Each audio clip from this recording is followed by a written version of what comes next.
अब हमने आपको हरियाणा का नंबर दिखा दिया है। कुल मिलाकर यहाँ पर स्थिति एकदम साफ है।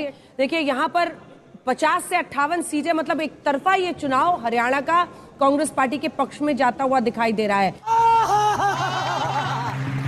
आप मेरे जमीर को चोट पहुंचा रहे हैं। तो भैया देखा, डंका पार्टी वालों की तो हरियाणा में भी लंका लग गई, क्योंकि यहाँ भी कमल कीचड़ में धंसा जा रहा है।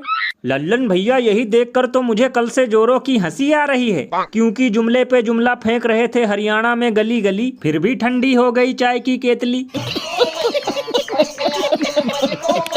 बताओ, एक बार फिर नड्डा जी को टीवी पर आने का सौभाग्य प्राप्त हो गया, क्योंकि यूपी में तो सिर्फ खटिया खड़ी हुई थी, लेकिन हरियाणा में तो झोला ही उठने वाला है, क्योंकि राम रहीम का आशीर्वाद भी फेल हो गया। बताओ, पूरे चुनाव में अपने काम से ज्यादा सिर्फ चिल्ला रहे थे कांग्रेस ही कांग्रेस, फिर भी हरियाणा में चराना पड़ेगा सिर्फ गाय और भैंस।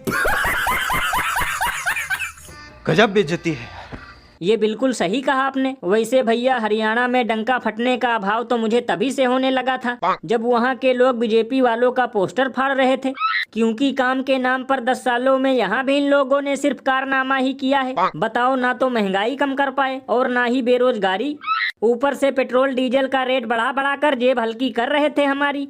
लल्लन भैया, इसीलिए तो लोग घनघोर बेइज्जती करते हुए ये कहते हैं कि करते करते नाटक हाथ से गया था कर्नाटक, और अब ढेर बन रहे थे सयाना, इसीलिए निकल रहा है हरियाणा।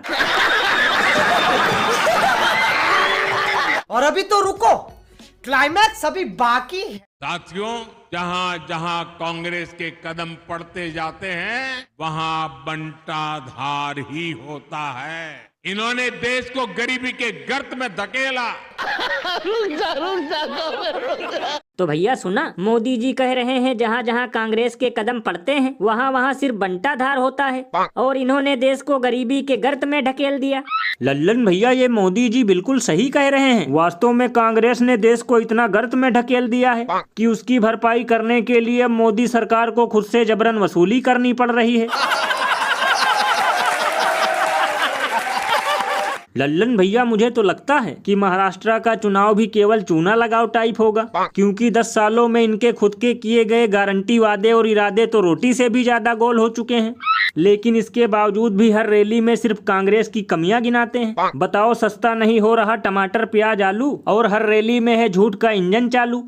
अरे बाप रे, ये तो धोती खोल रहा है। ये बिल्कुल सही कहा आपने, क्योंकि 2014 से पहले कहते थे कि हमारी सरकार बनते ही महंगाई दूरबीन लेकर भी ढूंढने पर नजर नहीं आएगी, और बेरोजगारी का नामो निशान नहीं रहेगा, चारों तरफ केवल विकास की गंगा बहेगी।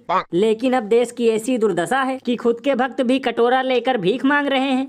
लल्लन भैया, इसीलिए तो लोग घनघोर बेइज्जती करते हुए ये कहते हैं कि जो सुबह शाम बनाए उल्लू और लगाए झूठ का अंबार, अमृत काल में उसी का नाम है बीजेपी सरकार।